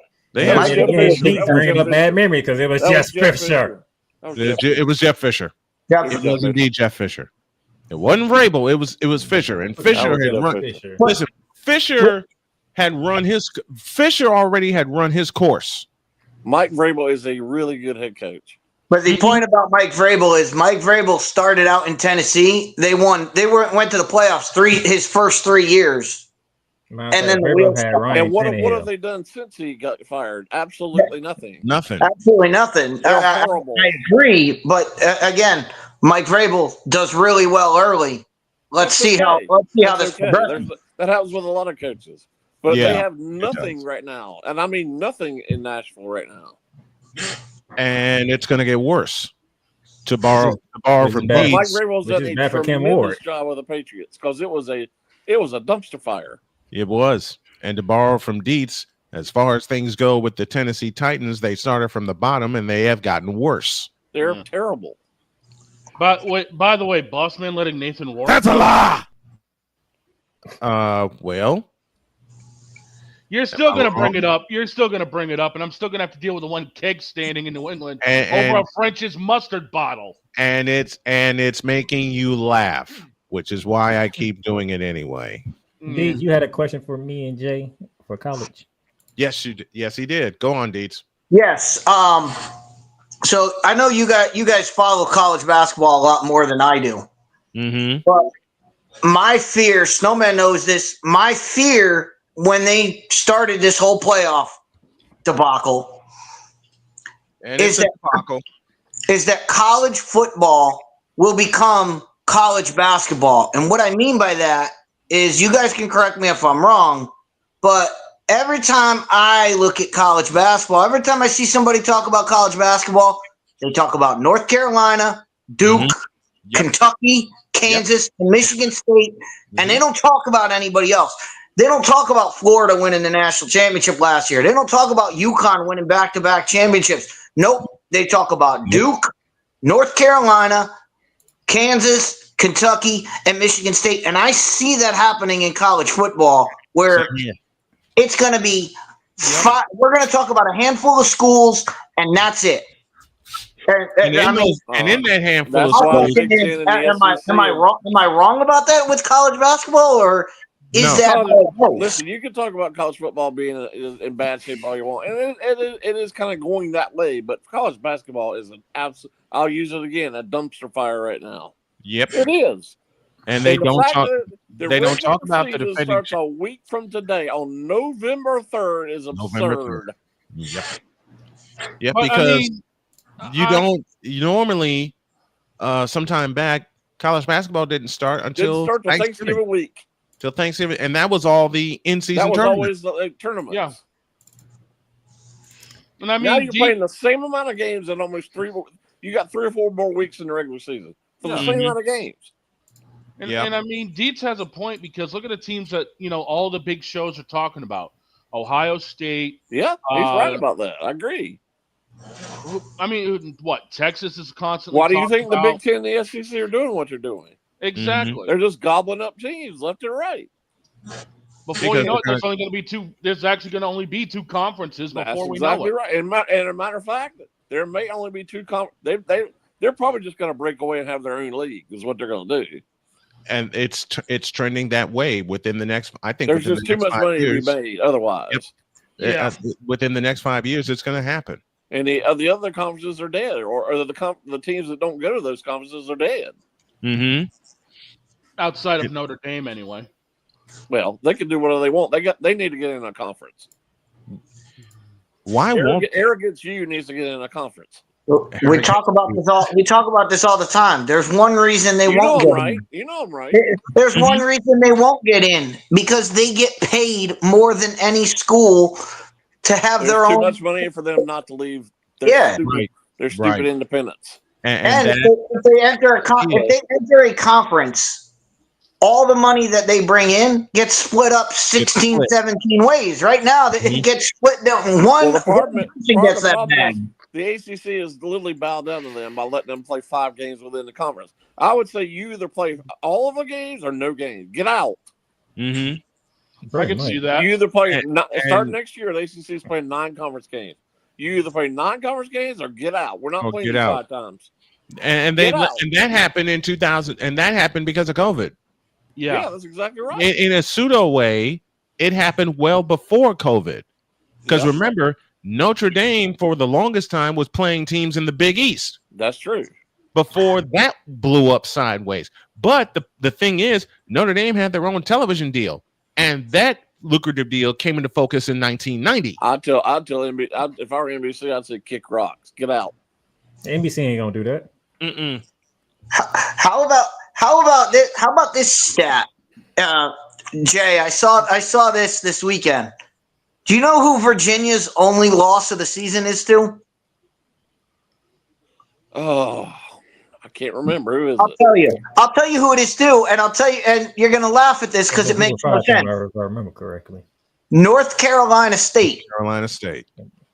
And guess what their record is in the ACC? Undefeated, because it was a non-conference game. It was a non-conference game. They played a conference game that is non-conference. That's correct. Because they were supposed to play my alma mater, Appalachian, and backed out of the deal to play NC State. Why did they back out of the deal to play Appalachian? They backed out. I guess they made more money that way. No, because what they did, and they didn't want to get a boon. They didn't want to lose the boon, is what it was. They started this season and going forward is. I'm talking about NC State. I'm not talking about Virginia. No. I'm talking about the NCAA period, because what the NCAA did was they said, all right, we're looking at your schedule. Who did you play? How did you play against them? So now the scheduling actually matters. What took him so long? It's the NCAA. In the ACC, what took him so bleeping long? That's all I got to say. If this holds, the ACC championship will be Virginia and Georgia Tech in Charlotte. Yep. If that holds, there will be nobody there. And there will be no revenue there because everyone was looking for Miami. And to bring up a point that Dietz talked about last Thursday, imagine Miami in 4th place in the ACC, biggest draw of the ACC, and they don't get a shot in Charlotte. And they'll be the highest ranked team. They'll be the higher ranked. They'll be the higher ranked team. They'll be higher ranked than the ACC champion.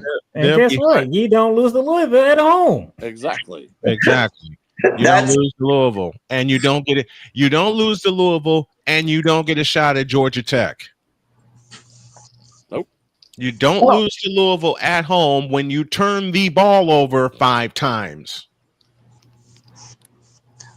But we've said it. Like, you can't have these conglomerate conferences where you don't play everybody in the conference. I mean, Virginia does not. They don't play Miami. They don't play SMU. They don't play Florida State. Listen, I saw SMU in person on Saturday.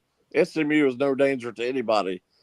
No, that was one of the worst college football games I have ever witnessed in person Saturday, and I'm not kidding. And what was the final? 13 to 10? 13 to 12. It was 13 to 12. 13 to 12. And there was nobody at Wake Forest. On homecoming. On homecoming, you expect the stadium to be sold out. I've been to a few. Nobody. And to Dee's point, look at the Southeastern Conference. Turnovers, 2 missed field goals, a missed extra point. SMU tried. Wake tried to give it away. SMU tried to give it away. Wake kicks a field goal with no time left that barely went over the crossbar. And the missed extra point decided the game. Yeah. The missed extra point decided the game. Go ahead, playmaker. Look at the SEC. Texas A&M. Vanderbilt.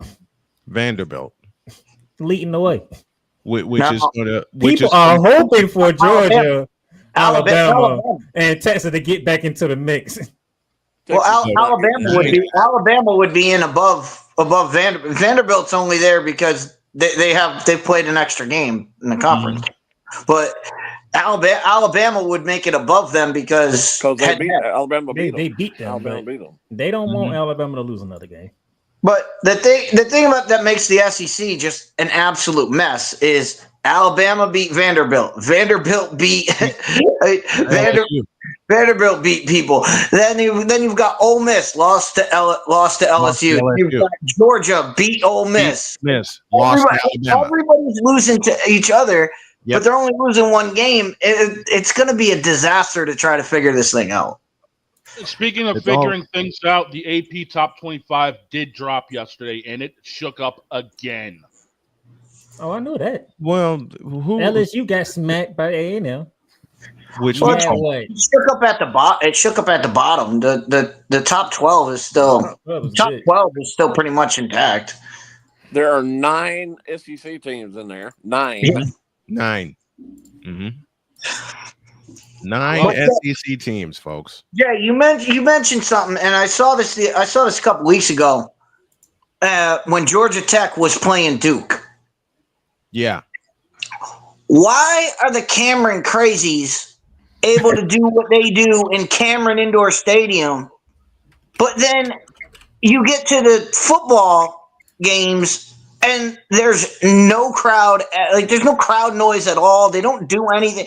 Like, why is that just because they don't like football, or is that we don't care? I can tell you, Jay, and I can tell you. Apathy. Yep, I can tell you from living there. Jay's lived there most of his life. I've lived there on 2 occasions. Lived there my whole life. I've lived there on 2 occasions, and it's complete apathy. They don't care. It's like there was a little bit of excitement in Carolina, and now I know they suck, but still, they've already gone on to next week with basketball starts. They're waiting for basketball. They cannot care less about the rest of this football season. I had a chance. I don't understand that mentality. I just don't get it. I had a chance to see a game at Kenan Stadium in 1997, full house. Not a seat to be had in the house. I'm I trying was to there. remember. I was there in Virginia. They 97. played Virginia, as a matter of fact. I was there in And 97 when they played Florida State. They not a seat to be had in the house. Now you go to Kenan Stadium, even with all the renovations, even with all the stuff that they added to it, there are still bunches of empty seats. And they want to quote unquote officially call it a sellout, and there's not even, it's not even close to being sold out. They don't care. No, they don't. The ACC is basketball country, and I've spoken to a lot of people that live in the cities where ACC teams play, from the originals to the new ones. The Big Ten, except for a few teams, was pretty much a lot of those schools were basketball. Yep. The SEC, which was all football, has gotten to really be really good in basketball. So why can't the ACC do the same thing? Because the ACC has the wrong leadership. Oh, Jim Phillips is a moron. The ACC has the wrong Jay, Jim you and I have Phillips was talked bad. about this. John Swofford was bad. Yep. Every commissioner that they have had, I want to say since 2000, has been god awful. That's why they go through so many of them. Oh yeah, and it started with a bad TV deal, and the fact that they couldn't never ever decide to concentrate on football like other conferences have. Nope. And now they're in the position they're in because they still bow down to basketball. They do not I'll say it the way Jay said it, and it's so true. They do not prioritize football. Football for any conference and any college, big time college, should be the moneymaker for the school. Well, look how the SEC is using football money to help other sports. They are mainly basketball and baseball. Look, Greg Sankey came out. He said, "I just don't want to compete in football. I want to compete in every sport." That's what he should say. That's what he should say. And you turn around, there's a SEC school, whether it's football, basketball, even gymnastics, baseball, softball, there's a SEC school in there somewhere competing for a title. Yep. There is. Oh, yeah. There is. I mean, it's to the point with the SEC, and I've seen this for a long time, baseball has stood on its own. Absolutely. Baseball, SEC baseball has stood on its own for decades. And it all started in 1990. For me, okay, this is personal. This is for me. It all started in 1996 with LSU's walk-off home run to win the College World Series. Warren Morris walked off against Miami. That put SEC baseball on the map. That's why SEC baseball has a television deal with ESPN going on 20 plus years now, because SEC baseball, unlike any other conference in the country, stands on its own. Look at some of the champions that have come through the SEC. Mostly LSU. Well, you can almost count in College World Series. You're going to have at least 4 or 5 teams in there from the SEC. And the last 2 years, they put 6 in there. Last 3 years, I beg your pardon, because they put 6 in. Now, I give the ACC a hard time in just about everything, but for the most part, it's pretty much an ACC sport in college baseball now. Yeah, it is. Yeah, it is. Because the ACC has stood on its own when it comes to baseball. 3 years ago, Wake Forest. But you want a quick problem with the ACC? All you have to do is watch the commercial that they play during the football games. Accomplished. Where they have the mascots. Yep. And you have the Clemson mascot, the tiger. You have, the crane or whatever, the Sebastian, whatever Miami has. You have all the mascots. You have all the mascots come out. And then who comes out? A cheerleader wearing a Florida State uniform. That's not your mascot. Like every other school has a mascot that comes out except for Florida State, and we all know why. We all know why they did that. Yeah. But it's that mentality. They're afraid of they're afraid. That's just what they are. They need to be afraid of Norvell and fire Norvell. Mm-hmm. Nah, they're gonna wait to the end of the season. Why are they gonna wait to the end of the season? That's what they came out and said. Well, unless a big name says, "Yeah, I want to coach at Florida State." I mean, question is, who would take that dumpster fire? Not I, says me. Because I'm saying here, like, y'all just lost to Stanford. Yep. Like, you need to get Stanford. They lost to a team that couldn't even perform well in the Pac-12. All right, after their year where they made and won the Pac-12 championship because they beat USC at their own game, they have not done a thing since 2015. Well, just pay $54 million like LSU just did. I mean, yeah, I could see that. Yeah. They Stanford in the AC. I still cannot get over it. Jay Spivey joins us as he does every Monday, breaking it all down with us. Jay, love you, brother, so very much. Thank you for joining us, and we will see you next Monday. All right.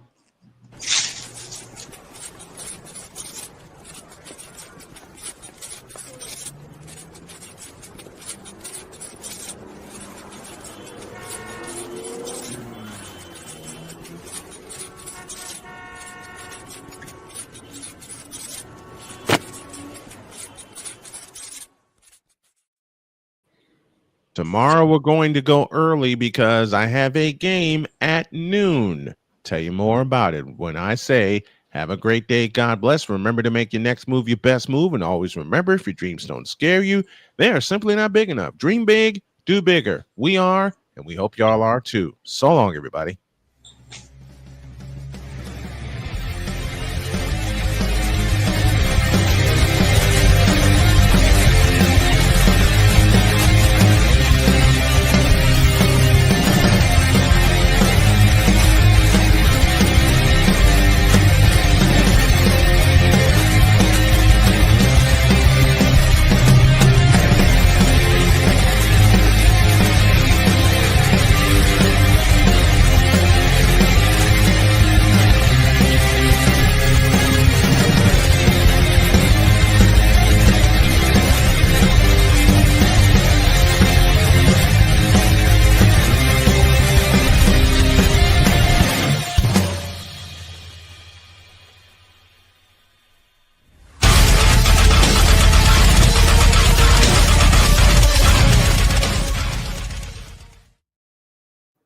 Yes, the ACC has a form of Kathy Engelbert as their commissioner. See you tomorrow. Oh, God.